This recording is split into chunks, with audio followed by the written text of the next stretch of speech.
DC here once again. Yes, hello. Hi, guys and gals. There was a while. I always used to say hi, guys. And Tweetness once corrected me and she said, "You gotta say guys and gals." I said, "Okay." I thought, guys were generic. And I've noticed actually some people still basically use it generic, but I was corrected, so I'll do it. Now, I'm actually not here to vlog. I'm here to do a tag, which in a way I always end up vlogging. Again, there's always that vlogger's itch, isn't there?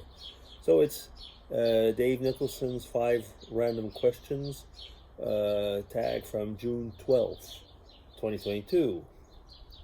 So let's see what I can answer on that. There's 5 questions. What were your childhood pets?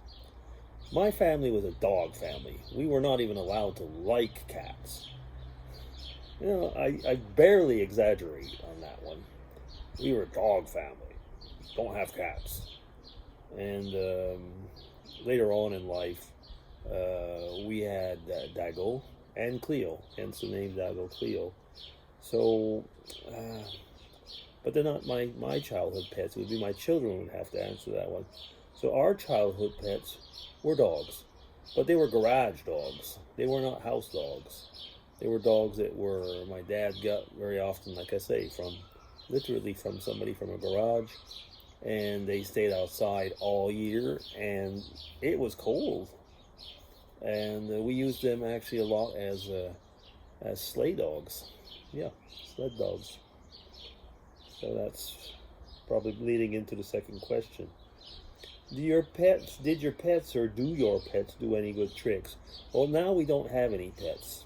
There's cats still roaming around. There's a lot of cats. There was a tailless cat. I don't know what happened to his tail. It must have got chopped off somehow. He was lying over here, and I could see you could tell he felt like being touched and not. As soon as you got close to him, he'd go away, and then he'd lie down a little bit and look at you. Yeah, but that's not the question. Do your pets do any good tricks? Well, Dago had a very rigid character. He was really nice and really dumb. So he didn't do any tricks. He was able to eat and sleep. He walked us. Cleo, the cat, actually did do a few. She would go and fetch things and do things to the dog, which I just barely touched on the last time, but it was be an adult movie. Okay, so yeah, I guess that would be a trick, isn't it? Okay, question 3. Do you believe in Bigfoot? That is a funny question because the answer to that is yeah, not really.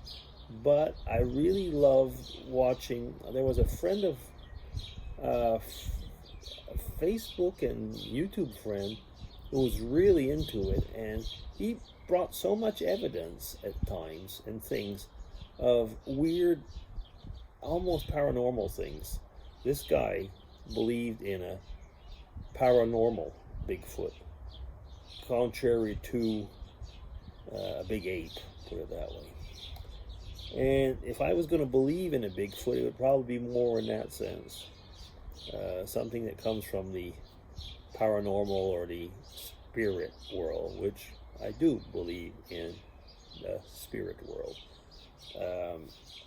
But we are not being asked that. So that's a funny one because there's been so many Bigfoot traditions and stories, especially in North America. I'm not talking about the Yeti over, in Nepal or stuff like that.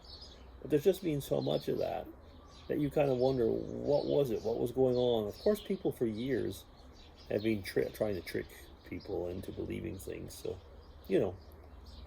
Anyway, that's question 3. Question 4. If you could go back in time 1,000 years, what year would you visit? Dave Nicholson saw through that one. He said, if I'm being told exactly how far back I'm going, well, I guess we know which year we'd be visiting. But let's just put it this way. If I was visiting around 1,000 years back, that is not going all the way to Jesus Christ, is it? Because sometimes people will say, 2,000 years and so on.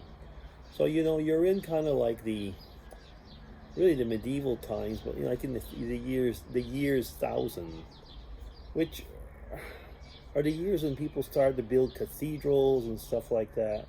And us living in our pampered lifestyle, if we were thrown into there, I don't know if we'd last a day.